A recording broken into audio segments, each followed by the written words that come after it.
Perkenalkan, nama saya Ika Sari Rahmawati, NIM 857847982. Perkenalkan, nama saya Elisabeth Diva Kristina dengan NIM 85784990503. Perkenalkan, nama saya Ulfa Inas Nuraini, NIM 857851857. Perkenalkan, nama saya Dwi Lestari dengan NIM 857851334. Perkenalkan, nama saya Olvi Rahmawati, NIM 857853431. Perkenalkan, nama saya Aulia Utaminingsih, NIM 85785534646.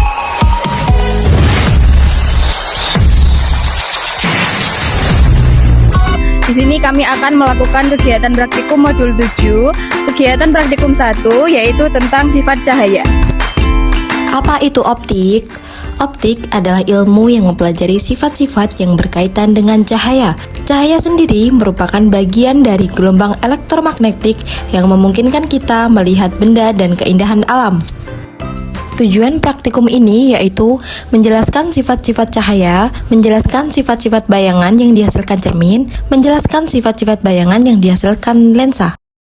Alat dan bahan yang digunakan yaitu cermin datar, cermin cembung, cermin cekung, HP untuk senter, busur derajat, kertas putih, lilin, dan layar celah cahaya.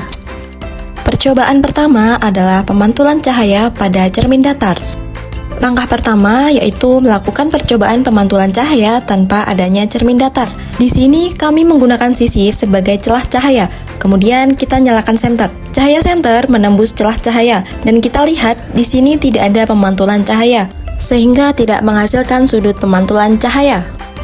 Langkah kedua, kita melakukan percobaan di mana senter, celah cahaya, dan cermin pada posisi yang sejajar.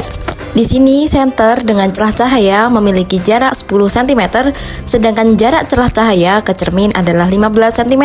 Di sini, kita dapat lihat cahaya menembus celah cahaya dan menuju cermin datar sehingga cahaya memantul searah dengan cahaya yang datang dari senter.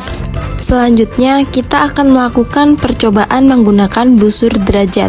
Dapat dilihat ketika I atau sudut datang besarnya 90 derajat, maka R atau sudut pantul besarnya juga 90 derajat. Ketika I atau sudut datang besarnya 30 derajat, maka R atau sudut pantul besarnya juga sama 30 derajat. Percobaan selanjutnya, saya akan meletakkan benda. Dalam hal ini, saya menggunakan lilin. Saya letakkan di depan cermin datar dan saya akan mengamati bayangan tersebut.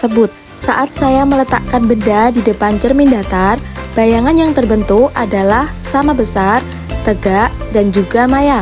Saat saya geser, lilinnya pun ikut bergeser sesuai dengan arahan.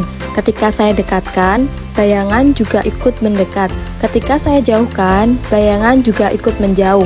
Lalu, ketika saya ukur menggunakan penggaris, jarak antara cermin dan lilin sama dengan jarak antara bayangan dan cermin. Di sini, jaraknya sama, yaitu 13 cm.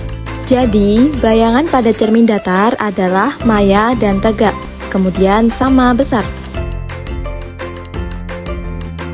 Percobaan kedua, pemantulan cahaya pada cermin cembung. Sebelum menggunakan cermin cembung, di layar tidak terlihat adanya tanda berkas cahaya.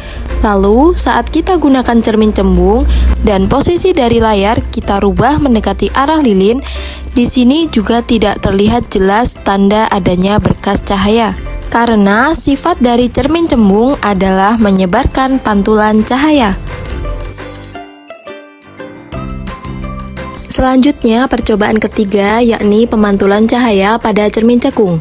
Di sini, pemantulan cahaya sebelum adanya cermin cekung dapat dilihat di layar tidak ada berkas cahaya. Untuk jarak lilin dengan cermin cekung adalah 5 cm dan untuk jarak lilin dengan layar adalah 30 cm. Kemudian, kita amati sifat-sifat pemantulan cahaya pada cermin cekung.